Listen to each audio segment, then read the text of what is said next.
नमस्कार मेरे प्रिय विद्यार्थियों, मेरे YouTube चैनल के ऊपर आपका स्वागत है। आज अपनी बात करेंगे राजसमंद के अंदर एक दुर्ग है जिसका नाम है कुंभलगढ़। तो आइए बात करते हैं कुंभलगढ़ के बारे में।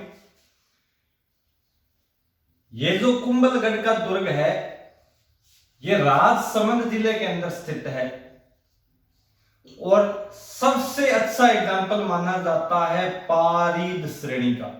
ये जो पारीद श्रेणी है इसके बारे में अपनी बात करेंगे, क्या मतलब होता है। ये जो कुंभलगढ़ का दुर्ग है राजसमंद के अंदर पारीद श्रेणी का सबसे अच्छा एग्जाम्पल माना जाता है। ये जो पारीद है इसका मतलब ऐसे होता है परिधि, यानी कि जिस दुर्ग के चारों ओर परिधि बनाई गई हो, यानी कि विशाल परकोटा बनाया गया हो सुरक्षा के लिए, उसको रखा जाता है पारीद श्रेणी के अंदर।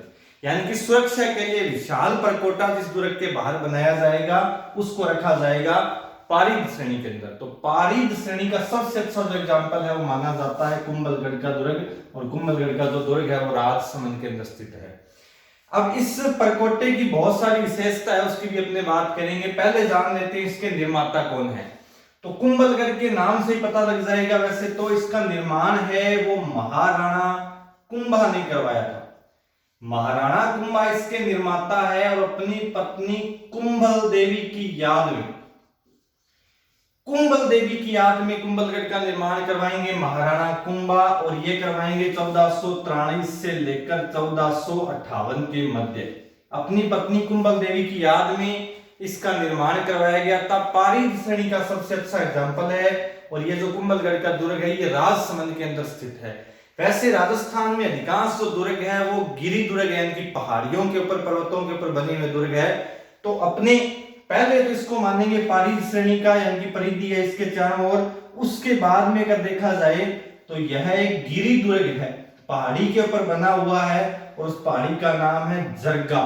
तो जरगा पहाड़ी पर स्थित होने के कारण इसको अपने गिरी दुर्ग की श्रेणियों में भी रख सकते हैं। लेकिन अगर पूछा जाए कि कुंभलगढ़ दुर्ग सबसे अच्छा किस श्रेणी का उदाहरण माना जाता है, एग्जाम्पल है, तो वो बन जाएगी पारीद श्रेणी की, यानी कि परकोटे के लिए प्रसिद्ध दुर्ग है कुंभलगढ़ का दुर्ग। उसके बाद में अगर श्रेणी की बात करेंगे तो यह एक गिरी दुर्ग है, और गिरी की बात की जाए तो वह जरगा, यानी कि जरगा पहाड़ी के ऊपर बना हुआ दुर्ग है राजसमंद के अंदर कुंभलगढ़। अब आइए अपने बात करते हैं। देखिए इसका जो निर्माता है महाराणा कुंभा, महाराणा कुंभा से पहले यहां पर जिस दुर्ग का निर्माण है वो करवाया था मौर्य शासक संप्रति, यानी कि अपने कह सकते हैं कि इस दुर्ग की जो नींव है वो संप्रति ने रखी थी, और इसका नाम रखा था महेंद्रगढ़। और इसके बाद में इसके ऊपर जो निर्माण करवाया था वो महाराणा कुंभा ने करवाया था, और प्रसिद्ध हुआ था कुंभलगढ़ के नाम से। वैसे महाराणा कुंभा को गिरी दुर्गों का स्वामी भी कहा जाता है, क्योंकि राजस्थान में लगभग 84 के आसपास गिरी दुर्ग है वो देखने को मिलते हैं, और 84 में से 32 गिरी दुर्गों का जो निर्माण है वो महाराणा कुंभा ने करवाया था। इसलिए महाराणा कुंभा को स्थापत्य कला का जनक और गिरी दुर्गों का स्वामी भी कहा जाता है।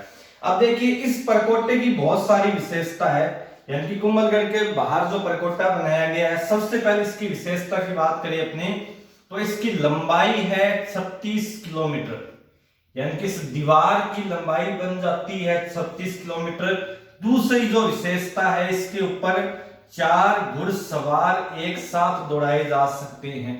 4 घुड़सवार दौड़ाने का मतलब यह है कि जब प्राचीन काल में इसकी सुरक्षा होती थी तो 4 घोड़े एक साथ दौड़ाए जाते थे। एक साथ कैसे दौड़ाए जाते थे, देखिए ये जो दीवार है इसकी मोटाई है वो इतनी मतलब इतनी लंबी है इसकी मोटाई, कि इस मोटाई के ऊपर 4 घोड़े ऐसे एक साथ दौड़ाए जा सकते थे। इसलिए इसके बारे में मतलब ये जो परिधि है ये बहुत, इसकी जो मोटाई है वो बहुत ज्यादा है, इसलिए कहा जाता है कि प्राचीन समय में सुरक्षा के लिए 4 घुड़सवार एक साथ दौड़ाए जाते थे।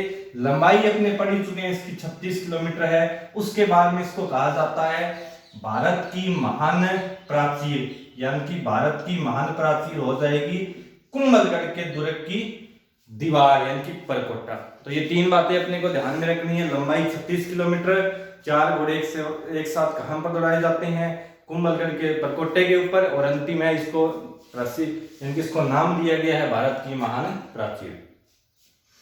अब देखिए बात करते हैं अपने इस दुर्ग के अंदर सबसे ऊपर में, यानी कि एक पीछे महल बना हुआ है, वो बहुत ऊंचाई तक बना हुआ है और सीधी चढ़ाई होने के कारण इसको कहा गया है कटारगढ़। यानी कि अपने बात करें कि कुंभलगढ़ के अंदर एक अन्य दुर्ग स्थित है जिसको कहा जाता है कटारगढ़। यानी कि कुंभलगढ़ के दुर्ग में एक लघु दुर्ग है जिसको नाम दिया गया है कटारगढ़। और ये जो कटारगढ़ नाम है ये क्यों दिया गया है, क्योंकि ये सीधी चढ़ाई है, इसकी बिल्कुल सीधा होने के कारण, सीधी चढ़ाई होने के कारण इसको कहा गया है कटारगढ़। यानी कि राजसमंद के अंदर एक कुंभलगढ़ का जो दुर्ग है उसके अंदर एक लघु दुर्ग है जिसको नाम दिया गया है कटारगढ़।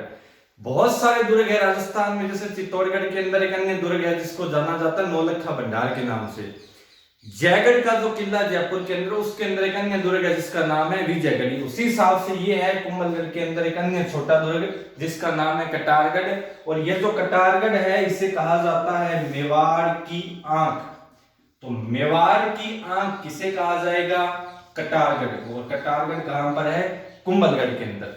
एक इस कुंभलगढ़ दुर्ग को मेवाड़ की शरण सतली भी कहा जाता है।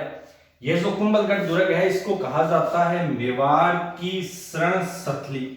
मेवाड़ की शरण सतली कहने का मतलब क्या है, यानी कि जब मेवाड़ के राजाओं पर आक्रमण होता था तो अपनी सुरक्षा के लिए इस दुर्ग में शरण लेते थे कटारगढ़ के अंदर, क्योंकि सुरक्षित है कुंभलगढ़ के अंदर, इसलिए कुंभलगढ़ को कहा गया है मेवाड़ राजाओं या मेवाड़ शासकों की शरण सतली। अगर मारवाड़ शासकों की शरण सतली की बात की जाए तो वो बन जाता है सिवाना दुर्ग, जिसे खेराबाद के नाम से जानते हैं, बाड़मेर के अंदर स्थित है।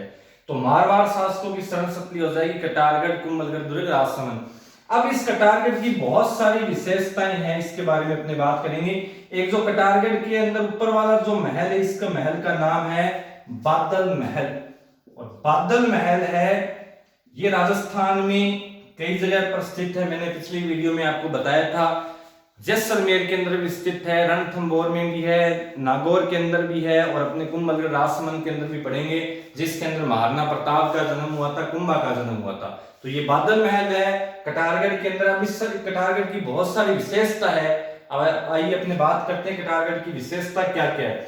एक तो बादल महल के अंदर महाराणा प्रताप का जन्म, तो महाराणा प्रताप का जो जन्म है वो हुआ था बादल महल के अंदर। तो पहली विशेषता तो यही हो जाती है कटारगढ़ के अंदर। दूसरी विशेषता है कुंभा की हत्या। जो कुंभा की हत्या है वो उसके पुत्र उद्दा ने की थी, और कहां पर की थी, कटारगढ़ के अंदर। तीसरी जो विशेषता है वो है उदय सिंह का राज्याभिषेक। उदय सिंह का जो राज्याभिषेक है वो हुआ था कटारगढ़ के अंदर। तीन विशेषता होगी। अंतिम विशेषता है उड़ना राजकुमार पृथ्वीराज सिसोदिया। पृथ्वीराज सिसोदिया है जिसको इतिहास में अपने उड़ना राजकुमार के नाम से जानते हैं। इस पृथ्वीराज सिसोदिया का जो बाल्यकाल है वो इस कटारगढ़ के अंदर ही बीता था। तो ये सारी विशेषताएं हैं कटारगढ़ की। और कटारगढ़ एक अन्य दुर्ग है, लघु दुर्ग है कुंभलगढ़ के अंदर। तो कटारगढ़ को सबसे पहले अपने जानेंगे मेवाड़ की आंख के नाम से। उसके बाद में कटारगढ़ में महाराणा प्रताप का जन्म हुआ। महाराणा प्रताप का जन्म कटारगढ़ के अंदर एक बादल महल है जिसके अंदर हुआ था। दूसरी विशेषता है कुंभा की हत्या कर दी गई थी उसके पुत्र उद्दा के द्वारा। उसके बाद में अगली विशेषता है उदय सिंह का राज्याभिषेक। और अंतिम विशेषता है पृथ्वीराज सिसोदिया का बचपन, यानी कि पृथ्वीराज सिसोदिया जो उड़ना राजकुमार है उनका बाल्यकाल यहीं पर बीता था। 17वीं इसी दुर्ग के अंदर बनी हुई है 12 खंभों की, जिसे कुंवर पृथ्वीराज के नाम से जानते हैं। वैसे पृथ्वीराज सिसोदिया है उसकी पत्नी थी ताराबाई, और ताराबाई के नाम पर ही प्रसिद्ध दुर्ग हुआ था तारागढ़ अजमेर का, जिसको कहा जाता है राजस्थान का जिब्राल्टर। तो ये सारी विशेषता हैं कटारगढ़ के बारे में। तो इसका एक बार आप स्क्रीनशॉट ले लीजिए, उसके बाद में जो आगे की बात है वो अपने करते हैं।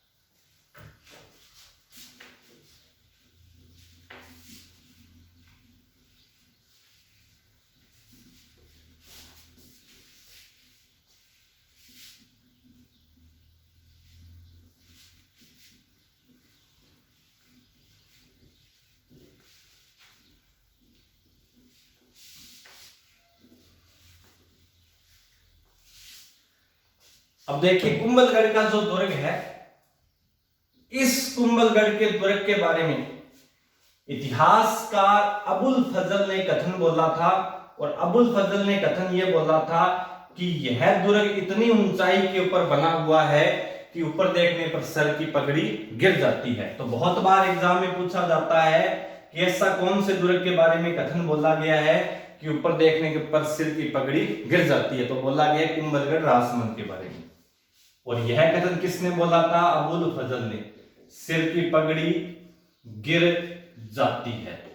उसके बाद में इस दुर्ग का जो शिल्पी है यानी कि डिजाइन देने वाला है, वो डिजाइन देने वाला यानी कि शिल्पी था मंडल।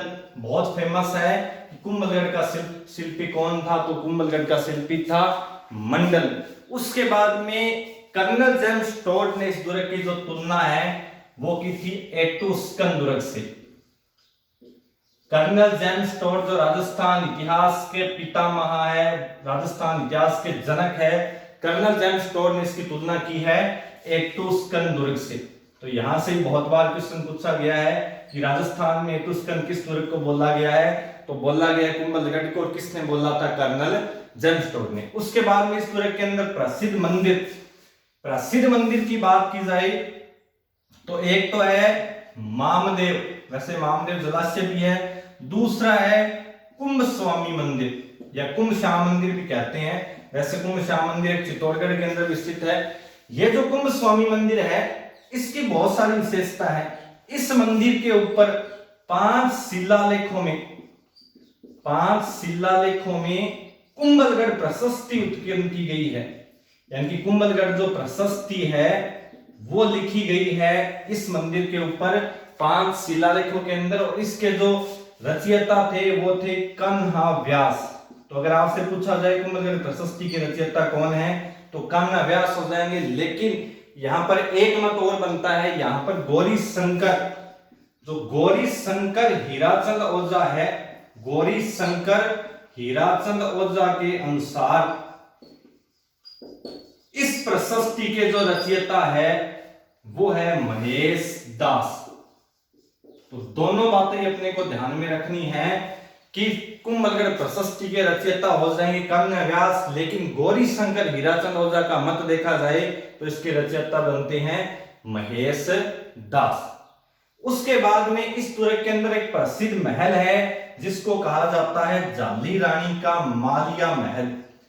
जाली रानी का मालिया महल, ये मालिया शब्द आपने सुना होगा मारवाड़ भाषा के अंदर। जो सबसे ऊपर वाला जो स्थान है महल के यानी कि दुर्ग के जो सबसे ऊपर कमरा बना होता है, महल बना होता है, अपने मारवाड़ में आम भाषा में कहते हैं माड़िया, यानी कि सबसे ऊपर जो कमरा होता है उसको नाम दिया गया माड़िया। इस हिसाब से इसको परिभाषित किया गया है कि जाली रानी का मालिया महल। तो जाली रानी का मालिया महल हो जाएगा कुंभलगढ़ के अंदर। उसके बाद में इस दुर्ग के अंदर एक प्रसिद्ध छतरी है 12 खंभों की छतरी है। और 12 खंभों की छतरी किसकी हो जाएगी? पृथ्वीराज सिसोदिया की, जिसे अपने जानते हैं कुंवर पृथ्वीराज के नाम से। तो कुंवर पृथ्वीराज की छतरी या 12 खंभों की छतरी किस दुर्ग के अंदर हो जाएगी? कुंभलगढ़ राजसमंद में। तो ये सारी बातें हैं। उसके बाद में जलाशय बसते हैं 2 यहां पर, मामदेव कुंड और जालीबाव कुंड।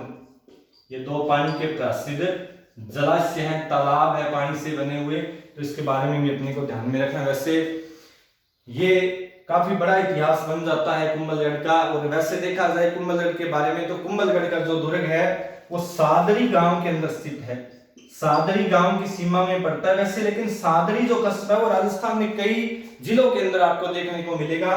सादरी एक कुंभलगढ़ के अंदर तो अपने पढ़ चुके हैं क्योंकि कुंभलगढ़ का जो दुर्ग है वो सादरी गांव की सीमा में आता है। लेकिन सादरी कस्बा एक पाली के अंदर भी है। अगर पूछा जाए छोटी सादरी कहां पर है, तो छोटी सादरी बनती है प्रतापगढ़ के अंदर। अगर आपसे पूछा जाए बड़ी सादरी कहां पर है, तो बड़ी सादरी बनती है चित्तौड़गढ़ के अंदर। तो ये सारी बातें हैं कुंभलगढ़ के बारे में। अगर आपको वीडियो अच्छा लगा तो इसको लाइक करना, शेयर करना और चैनल को सब्सक्राइब करना और एक बेल आइकन को भी प्रेस करना, ताकि आपको आने वाला जो नया वीडियो उसको नोटिफिकेशन मिल सके। धन्यवाद।